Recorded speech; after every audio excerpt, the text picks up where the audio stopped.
நம்ம Ashwin sweets and snacks export பண்றதுக்கு 7373041434 மற்றும் www.ashwinsweets.com கான்டாக்ட் பண்ணுங்க.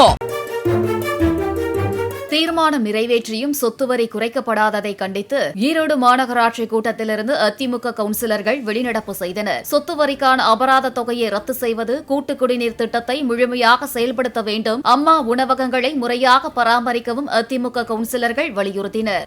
சொத்து வரியை குறைக்க வேண்டும் என்று ஒருவிடமாக எல்லா கவுன்சிலும் நிறைவேற்றிய தீர்மானத்தை அமல்படுத்த சொல்லி கேட்டுக்கொண்டிருக்கின்றோம். ஆனால் இன்றைய தினம் 38 தீர்மானத்தை கொண்டு வந்து இந்த தீர்மானத்தின்படி ஏற்கனவே அனுமதி இல்லாமல் கட்டப்பட்ட கட்டிடத்திற்கு முதல்ல ஒரு சரடிக்கு 50 ரூபா போட்டிருந்தாங்க. இப்போ வந்து அதை வந்து 88 ரூபா பண்றேன்னு சொல்லி உயர்த்துறாங்க. ஒவ்வொரு முறையும் டாக்ஸை உயர்த்தத்தான் பாக்குறாங்க ஒழிய குறைக்க மக்களுடைய சுமையை குறைக்கவும் இந்த விடியா திமுக அரசு சொத்து வரியை குறைப்பதில்லை. கடும் கண்டனம் தெரிவிக்கின்றோம். இந்த விடியா அரசாங்கம் வந்து மக்களுக்கு வந்து குடிநீர் தரேன்னு சொல்லிட்டு ஏமாத்திருக்காங்க. ஆனா இதே வந்து முதல்வர் திட்டத்துல வந்து ஒரு 2 கோடி பக்கமா செலவு பண்றாங்க.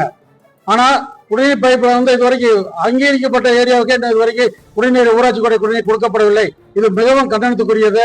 நம்ம Ashwin sweets and snacks export பண்றதுக்கு 7373041434 மற்றும் www.ashwinsweets.com கான்டாக்ட் பண்ணுங்க.